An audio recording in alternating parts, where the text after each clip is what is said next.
Salut tout le monde. Alors aujourd'hui, on va parler de la Iron Man Zombie. Donc en fait, c'est la version du Iron Man dit Illusion, donc qui vient du film de Spider-Man. Alors sur cette version, j'ai pas la boîte sous la main parce que j'ai déjà installé la figurine depuis un petit moment. Donc ici, on est sur une version qui n'est pas die-cast, hein. C'est un produit qui est complètement en plastique, mais qui permet effectivement d'avoir un réalisme assez surprenant sur l'aspect cassé et damage de l'armure. Donc on est sur un produit donc, qui est en 1/6 hein, et bien évidemment de chez Hot Toys avec un super beau socle qu'on va vous montrer juste après, donc qui sera donc muni en fait d'une sorte de fumée verte, donc qui correspond en fait à la projection des sondes donc pilotées par Illusion. Au niveau de la tombe, on voit, vous voyez, les petits carrés bleus donc, qui suggèrent le côté illusion. Et vous avez un certain nombre d'accessoires qu'on peut venir rajouter donc, sur les membres pour montrer du coup que le Iron Man est un illusion. Moi, ce que j'ai souhaité faire, c'était d'avoir une extension de ma collection sur le thème des zombies, puisque j'ai le Deadpool zombie qu'on peut avoir. Et donc l'idée c'était d'avoir une extension, donc toujours sur la thématique des zombies. Alors pourquoi faire cette vidéo? Quel est l'avantage et la contribution marginale par rapport aux autres vidéos qui vont proposer une review sur cette figurine? Eh bien, la grosse contribution, c'est une petite méthode, une astuce que je propose, puisque comme vous pouvez le voir, le socle s'illumine. Vous avez deux modes. Un mode donc, qui est évidemment éteint, un mode qui est statique et puis un mode qui est dynamique. Comme vous pouvez le voir, en fait, vous avez un variateur qui permet d'avoir des couleurs qui vont s'alterner. Alors toute la problématique que les socles ont chez Hot Toys, pour beaucoup, à part sur certains modèles qui sont les plus évolués, eh bien c'est que c'est un système à pile. Alors, la problématique du système à pile, eh bien c'est généralement les 3 fois 1,5 volts, vous savez, c'est les 3 A là, qu'on met dans la télécommande. Et ben, le problème, c'est que vous devez systématiquement soulever votre figurine, mettre on, off, etc.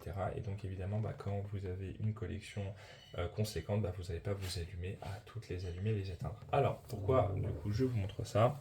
Eh bien, comme vous pouvez le voir juste ici, j'ai acheté en fait un petit support. Vous allez voir et donc qui réplique les piles. Donc il y en a une qui va être connectée sur la base d'un secteur, d'accord. Et donc là, le câble électrique en fait c'est du 4,5 volts en fait, donc c'est du 3 fois 1,5.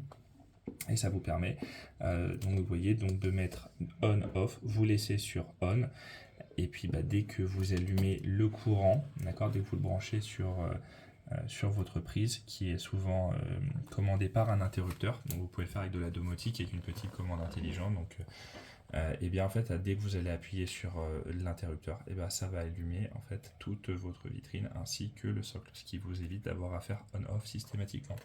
Alors moi je l'ai fait sur le Iron Man Zombie, on peut bien évidemment le faire sur bien d'autres figurines. Donc je vous montre. Je l'ai fait également sur le Dark Vador.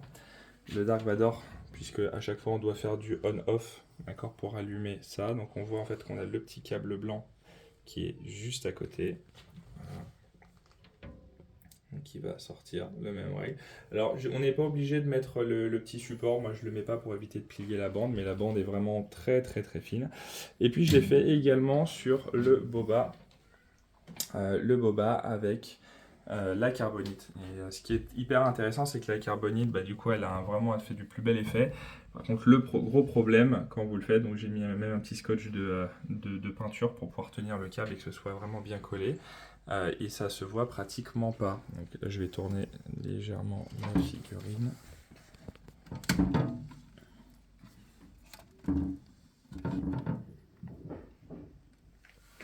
En plus, c'est un petit peu là. Et donc, vous voyez, en fait, j'ai juste fait passer. En plus, j'ai mon petit scotch de peinture qui s'est décollé. C'est pas bien grave, mais comme vous pouvez le voir, c'est quand même hyper discret, puisque la bande, en fait, elle a vocation à se coller juste derrière, quoi. Donc, à moins d'aller vraiment derrière, vous voyez, vous avez juste le petit câble qui passe, et franchement, c'est complètement invisible. Tout l'intérêt, en fait, de ce système repose sur le fait qu'il s'agisse, en fait, d'une petite bande complètement plate, puisque quand on est sur des câbles pour des câbles de type 12 volts, etc., en fait, on est sur des câbles, vous savez, un petit peu comme les connecteurs de LED pour les Detolf. Et donc ça, c'est tout de suite... tiens, regarde. Vous voyez, ce type de câble, c'est un peu plus embêtant parce qu'ils sont ronds et relativement épais. Quand on est sur des bandes, eh bien, c'est complètement caché. Et c'est presque invisible si vous parvenez à les mettre correctement. Ce que je fais quand je veux les placer bien, eh bien, je mets du scotch de peinture, donc qui est très peu abrasif. Et donc qui va vous permettre d'avoir un système d'alimentation sans avoir besoin de recourir aux piles. Voilà. Bonne journée et à la prochaine.